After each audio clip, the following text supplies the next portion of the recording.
Well, Coach, it's been a while, first of all, since we've been on here. I guess the first question I should ask you is, how you been? Been great. Playing well. Guys are happy. Every winning. We're getting a lot of the guys in practice. But it's been a great start to second semester for us. 7 straight. What do you attribute most to that? Well, a tough schedule, first of all, in the beginning. Who would ever thought, you know, we would be where we are today after starting off 3-7. But a lot of credit goes to our student athletes, the coaching staff. After we lost those two in Florida, the coaches and we sat down before we flew back to Indy and reevaluated, some things we were doing, some things we wanted to do better coming out of break. And I told those guys to put it on paper. They had about a week to put it all together. And I spent my break, and I'm sure they'd spend some of their break, trying to figure this out. So we got back together as a staff before the student athletes made it back. We put those things on paper, and we wanted to really emphasize on our team defense. We can score the basketball, of course, but I felt like our defense was pretty bad. And now if you look at the numbers, we're the number one team in defensive field goal percentage in the league and second in points allowed. I think we've given up 69 points per game in league play. And, we had to change a lot, but to our guys' credit, they bought into what we came back with second semester to get everybody on the same page. Yeah, you definitely mentioned that. I mean, your guys' defense has, been outstanding. And some of the competition you guys have played is not bad competition, especially when Jury came here. I mean, everyone was expecting that to, be a good game. And some people, I'm sure, didn't expect you guys to win. You guys come out and have a 30-point lead in the first quarter. I mean, and one guy that I could guess that you could attribute to this among many guys is, Eric. And I think he's finally starting to catch that fire, when you say. Yeah, he is. Over the break, we had a lot of two-a-day practices. Mainly, those first couple of days were practices, and then after 3 or 4, we had a lot of shooting practices with our second practice. And Eric was the one guy, with a couple others. He brought guys with. But Eric was the first to leave. First to come to practice, last one to leave. And he spent time outside of practice, outside of those two-a-days, he and Alex Etherington mainly, just getting extra shots up. And those guys are competing more in practice with just simple shooting drills, just trying to outshoot one another. And we got to continue to have that if we're going to be successful. So, but our guys have really, bought into the concept of, just going the extra mile to be where we are today. Yeah, you just mentioned Alex. He has improved drastically throughout this year. What do you think's been the turnaround for him? Well, the first thing was his attitude has changed. I feel like up until we made it back from break, we fought Alex on a lot of things in terms of buying in on the defensive end, especially being patient and not getting so down on himself. And he's changed. He's a different person than he was, last semester and all of last year. He seems like he's much happier now on his basketball team. Of course, his role has changed. He's now a starter opposed to coming off the bench. And there's a lot of pressure we put on Alex with his attitude, with his work ethic, with his getting extra shots up, defensive efforts, everything. And he's taking that on with open arms, and is paying off for him. Yeah, what about the lineup change? You just mentioned it. What made you go with the 5 that you have? Well, we were 3-7, Jacob. We were searching. If you notice, the lineup has changed quite a bit, and we were searching for answers. We tried out a number of different guys in the lineup, and it just didn't work. And one guy in particular, that's two guys in particular. If you think about Tate Hall and A.J. Lawton, A.J. probably is a starter.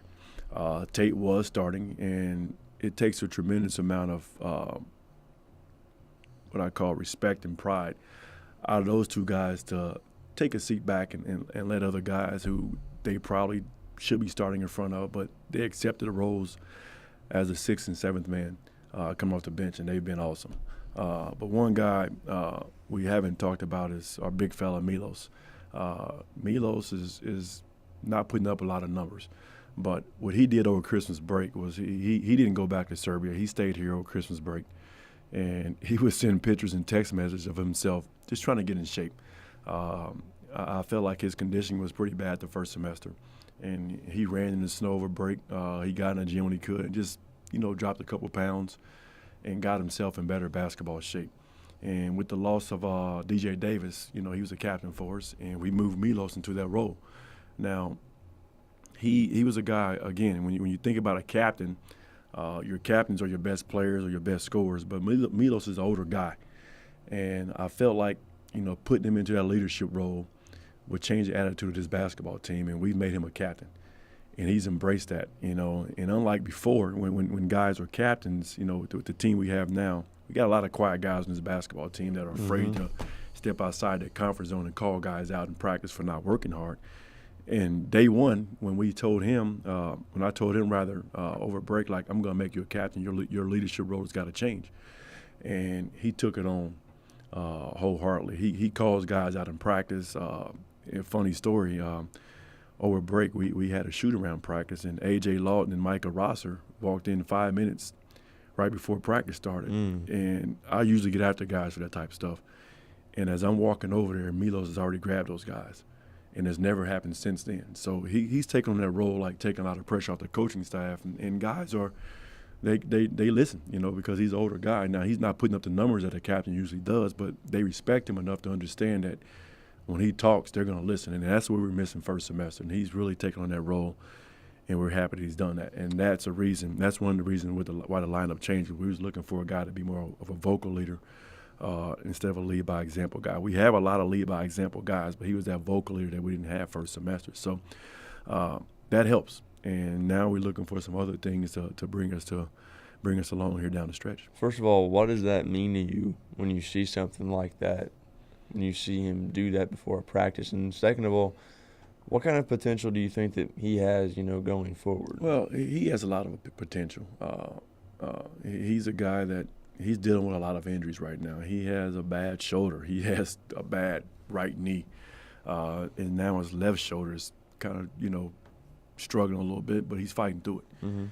And as a coach, it means a lot that he's not giving up, that he's not, making excuses. I took him out of practice one day because his shoulder seemed to be bothering him, and he's like, I'm going back in. So I think when guys see that type of stuff, it makes those guys drive even harder. But it means a lot as a coach to have a guy like that. I remember the team we had when Jordan Lloyd at 25 and 16, Jordan Lloyd, Dejon Parker, Brendan McElroy, Kendall Veek. We had a lot of those guys on that team, and that's what made us so great. Lucas Barker, they called each other out, and we didn't have that last year. We didn't have it, and we just got it this year, and I think that's part of the reason for the turnaround in this basketball team. Do you talk about that team at all, to your team? I used to, especially early on, because I felt like, this team had the potential of being that team, but we kind of swept it under the bridge. I still talk about it because I think about that team a lot, especially with the loss of Dejon Parker. But we don't talk about it as much anymore. But we did mention it. We made reference to it last week because as good as that team was a few years ago defensively, the numbers of this basketball team, especially second semester, is much better than those guys were a few years back. How do you, maybe I shouldn't ask how do you, but do you wish more guys would have the attitude that Dejon had on the court? Oh, of course. That made life easier, And again, with that team, it wasn't just Dejon. It was Kendall Veek, Brendan McElroy. They pushed guys like Joe Lawson. And now with this current team, we're trying to get Jesse Kimpson to that point. He's only a sophomore, but we're trying to get him to be the Joe Lawson type. He's putting up good numbers, but there's so much more in the cup that, Jesse's not pouring out. So, but, with time and patience on my end, but with time, I think he's going to be that. We got a number of guys in this basketball team that can really play, but we got to get them outside their comfort zone. We tell our guys every day to get comfortable being uncomfortable rather.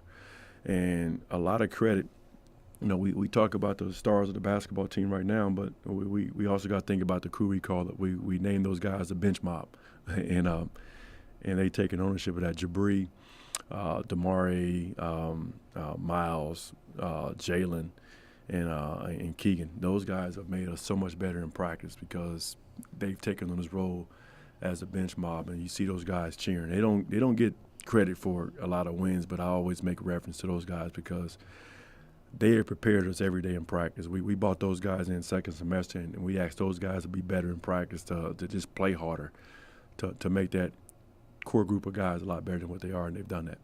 Before we went to break, I know that the conversation that you and I had, I think it was actually on here, was, I said, when does that panic level set in? And you told me what? You can't panic. Yeah. And that's exactly what's happened with you guys. I mean, you didn't panic, so I guess the team doesn't panic at all, and now you guys have won, 7 in a row? Yeah, they follow my lead. I try to, and there were some points I did push that button because I wanted to win so bad. But at the same time, I got to remain calm. I got to panic at home late at night when no one's watching. Watching film at 2 or 3 o'clock in the morning or 6 a.m. trying to figure it out. But they follow my lead, and we remain positive as a staff throughout this whole ordeal. We held guys more accountable second semester in practice for simple things like communication, being out of position on defense, fight with one another in practice, when guys wasn't doing what they should do. So we didn't hold one guy accountable. We held everybody accountable, and that's what made us that's what turned us into the guys we are today. You have a lot of sleepless nights, don't you? Of course. I'm a coach, and but I wouldn't trade it for the world. I love what I do. It's a great job to have and a fun group to be around. We talk so much about basketball and what these guys are doing on the court, but we don't really make much reference to the team GPA. I want to talk about that a little bit because we had a 3.1. Yeah. And that's awesome. It ain't just basketball. Our guys have done a good job on the court second semester, but we're 3-7 first semester.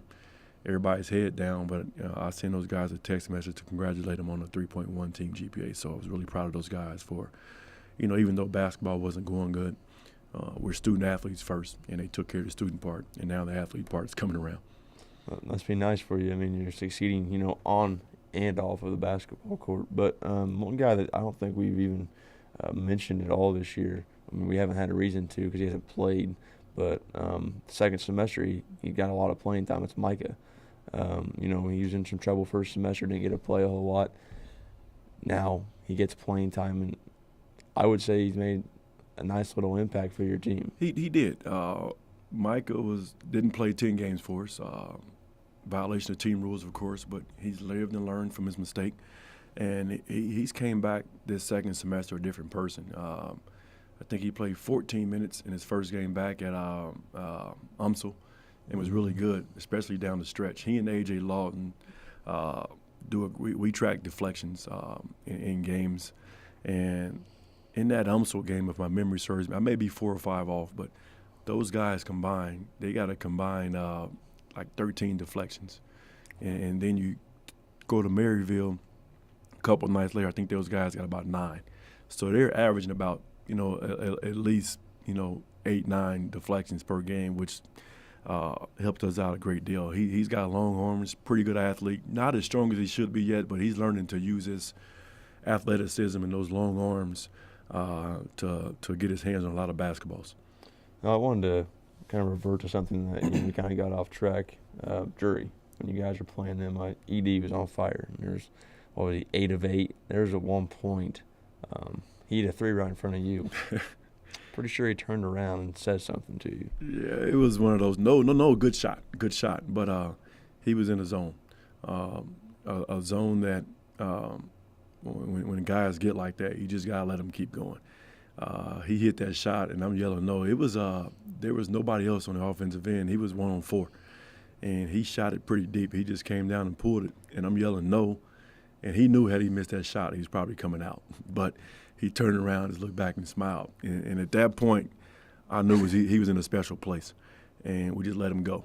But, that weekend, I think he was it 64 points? Yeah. The exact 32 same. straight in both games. Yeah, exact same stat line in both games. And he was a man on fire, what I called him. Shot the ball really well, moved really well out the basketball. Our guys, they did a great job of finding him, especially in transition. Eric don't score when we call plays out for him. We tracked the numbers a few days ago, and we call out his plays. He don't make the shots, but he's good in transition, good at moving out the basketball, and, of course, he's so much better off the bounce. So he's come a long way over the course of a couple years. But what people don't realize is Eric played some point guard in high school. A lot of the dribbling that you're seeing, the breakdown things that you're seeing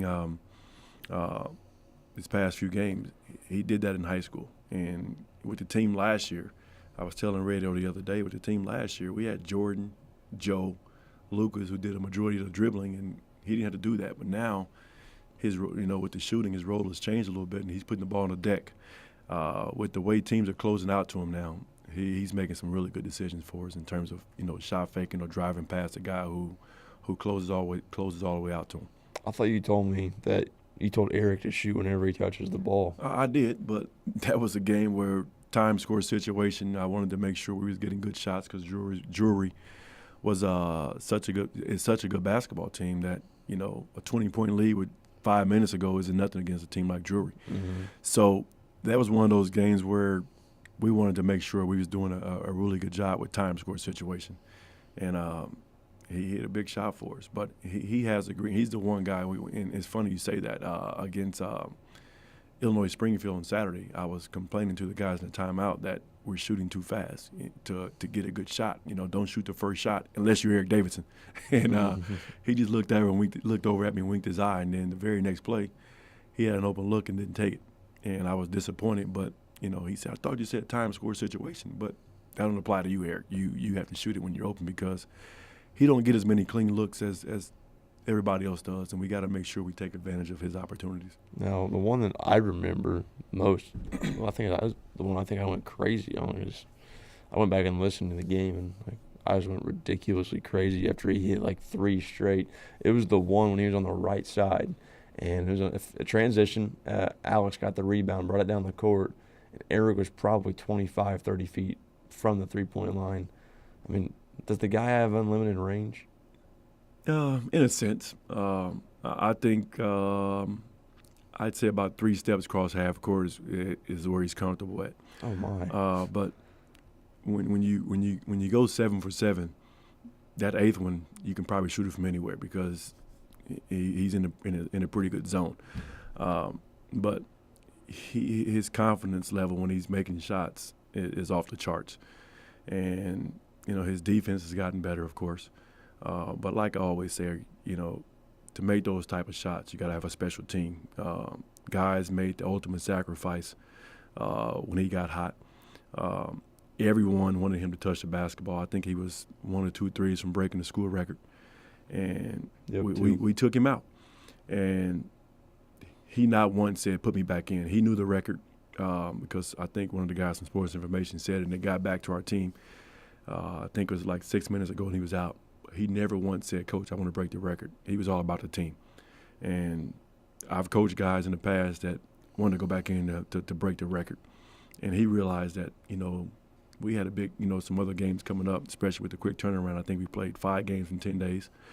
And he never once said, "Put me back in." He wanted to rest and see other guys get in the game like Jabri, Miles, and those guys get back in. And if you watched, you wasn't at the game, but he was cheering so much for those guys on the sideline. Our other guys were too, but our guys were cheering because those other guys who didn't get to play as much, who don't play as much rather, was in there, and they was waving the towel for him. So that makes me feel good as a coach that he's not a selfish player. Yeah, I'm glad that you brought up breaking records because the game before that, I can't believe I didn't mention this almost.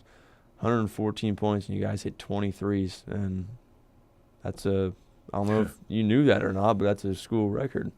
So, I mean. I didn't know until the next day when I read the UIndy Athletics website. But, I was happy that we was able to do that. But I still felt like I think we went 20 of 34 from 3. 52%, I may be wrong, but I was really happy to see us make shots. But I felt like that was too many. But you can never take too many when you're making that many shots. But we did a great job of sharing the basketball in that game, and all of our hard work in the postseason. I mean, in the postseason. Wow, all of our hard work over the break paid off for us because guys, like I said, we came in and got a lot of shots up over the course of the break. Well, you were right about how many you made and attempted, but it was 59%. 59%, 7 off. Okay. Well, it's now time to talk about this week. I think you know who you play. Who do we play, man? I don't know. I don't really think I think it's Bellarmine. Bellarmine Knights. USI. Yeah. I don't got to say much about Bellarmine. I mean, as much as it's a team that I don't like, but it's a team that you got to respect because they're good. What has made them so difficult over the years? Well, first of all, Scott Davenport has done a great job over there in bringing in great players. And it goes back to first year when he had guys like Braden Hobbs, Jeremy Kendall, and then last couple of years it was Thielen. Now it's Troutman. But his system is hard to prepare for. They run really good motion. Very smart basketball team that shares the ball pretty well. And I told my guys a couple of years ago, we want to be where Bellarmine's at, and I think we're right there. If you think about, these guys have been a thorn in our side the past 5 or 6 years. We played these guys in the regional tournament a number of times, and they stopped us from getting to the Elite Eight. So if you want to win a championship, and I told our guys this, and I mean that, if you want to win a championship, in my first couple of years, I told them, if you want to win a championship, you got to go through Southern Indiana. And we've done that, but now Southern Indiana is back to where they were a couple of years ago. So now we got to fight with these guys again. And my message to the team with that 25-6 team is, if you want to win a championship, we got to go through Bellarmine. And that remains the case, but now you put Southern Indiana back in the equation. This is a big weekend for us.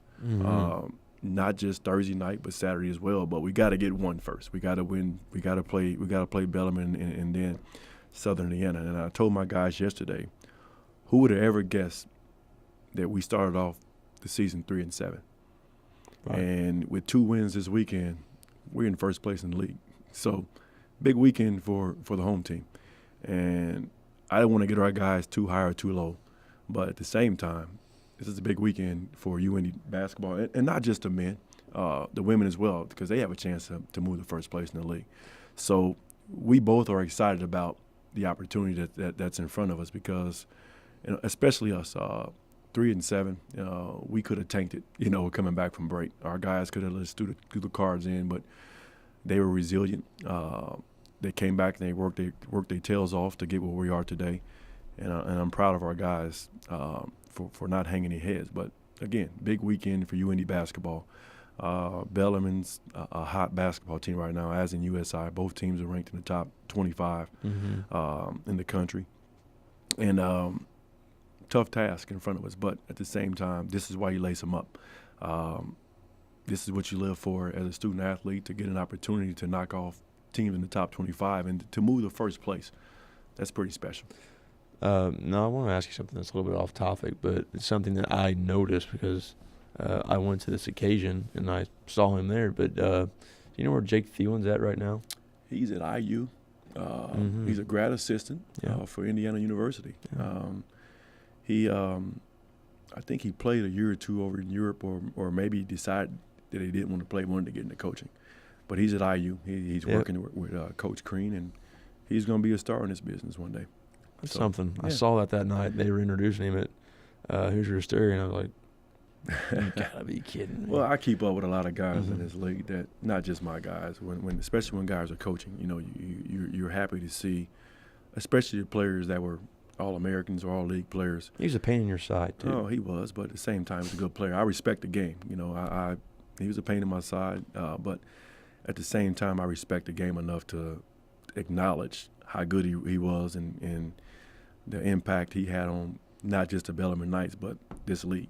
And, I'm happy to see he's in coaching, and he's at a great place at IU with Coach Crean and those guys. And I think he's going to be a star one day in the coaching profession. So I'm happy to see that. You think about there's a number of guys that are doing good things.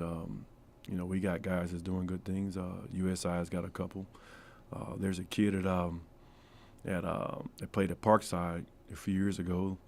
I forgot his name. I probably remember once we get off air here, but he's a cop over in Madison, Wisconsin. So I kind of keep up with guys a little bit. I don't have Facebook, but I always ask the coaches how certain guys are doing, especially those guys that were really good that I'll never forget.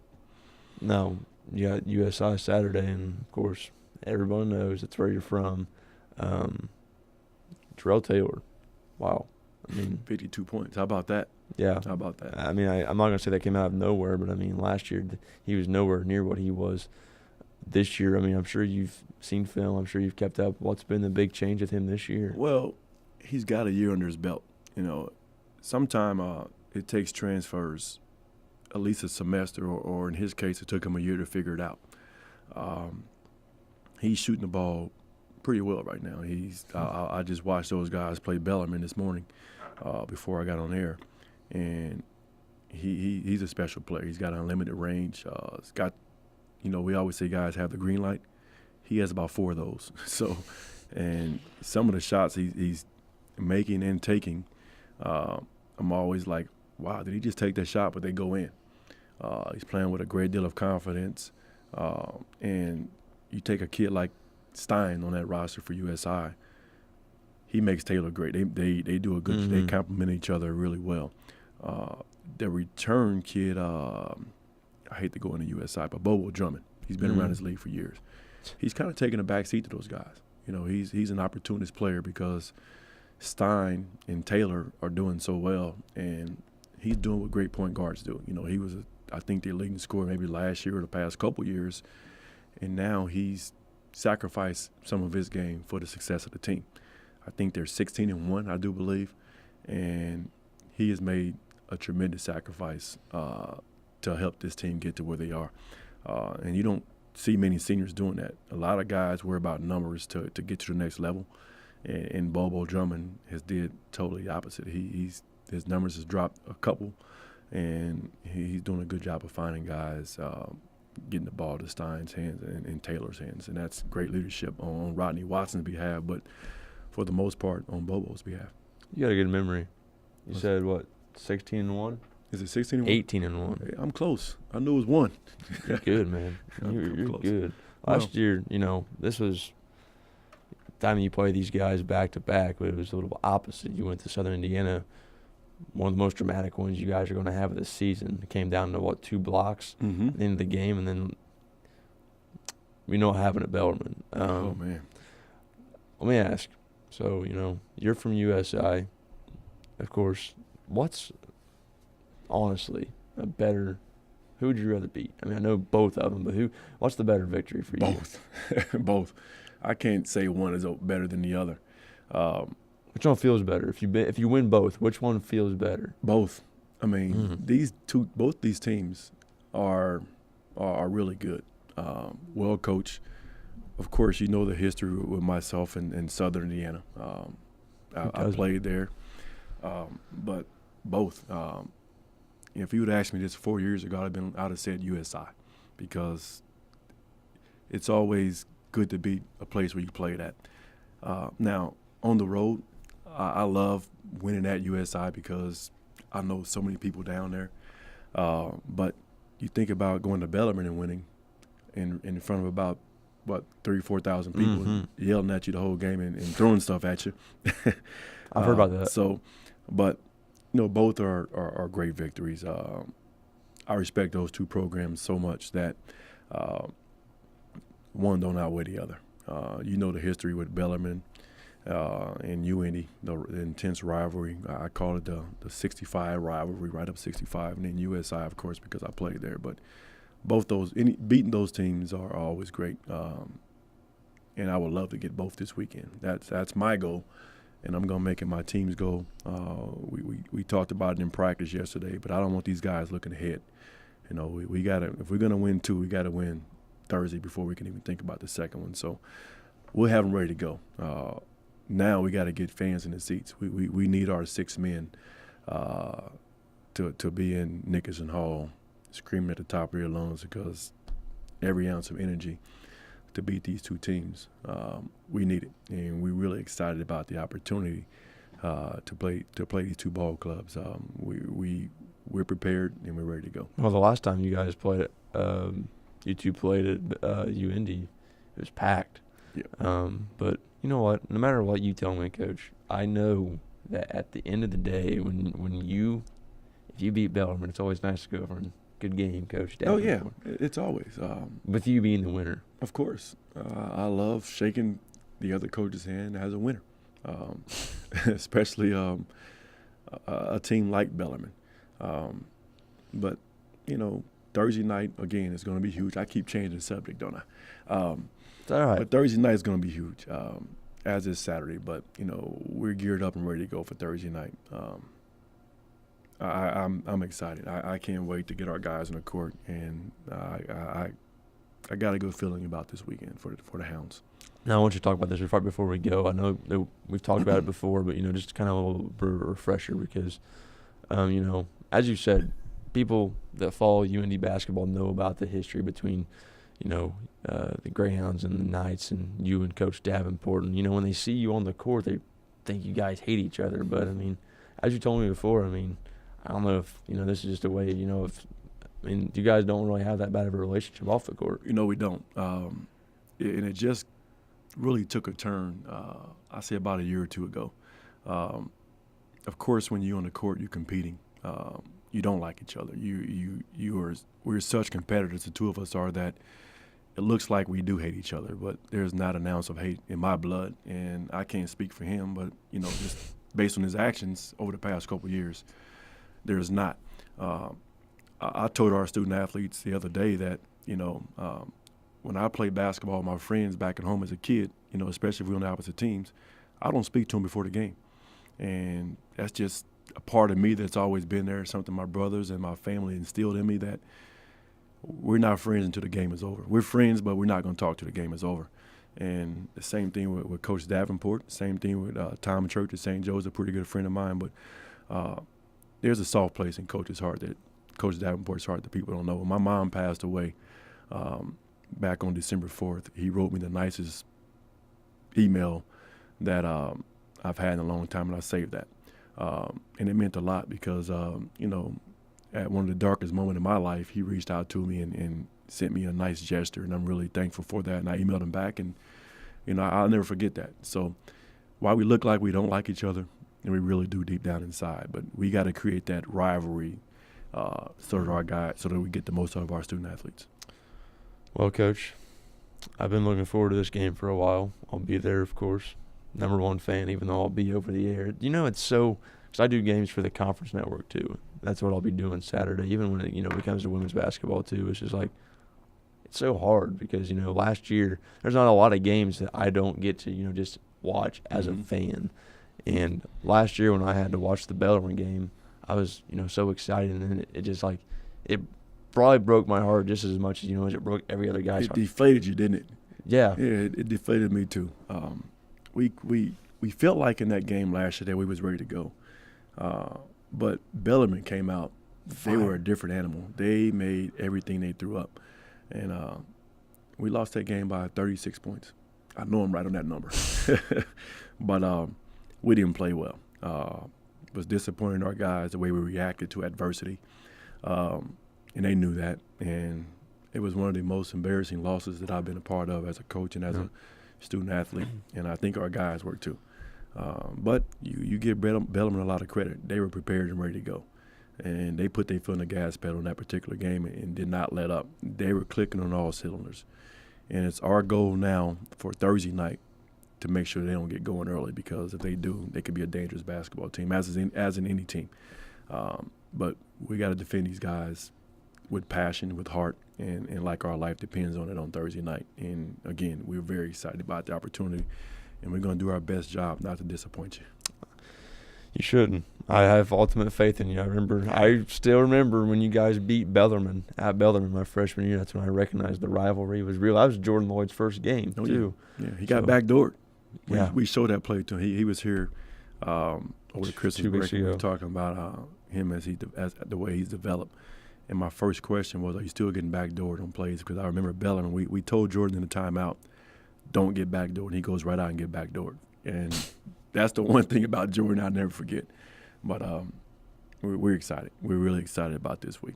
Yeah, it's going to be fun, Coach. You got Bellarmine on Thursday, and it doesn't get any easier. You got USI on Saturday. So, of course, we're hoping for 2 victories. Best of luck. Thank you. Go Hounds.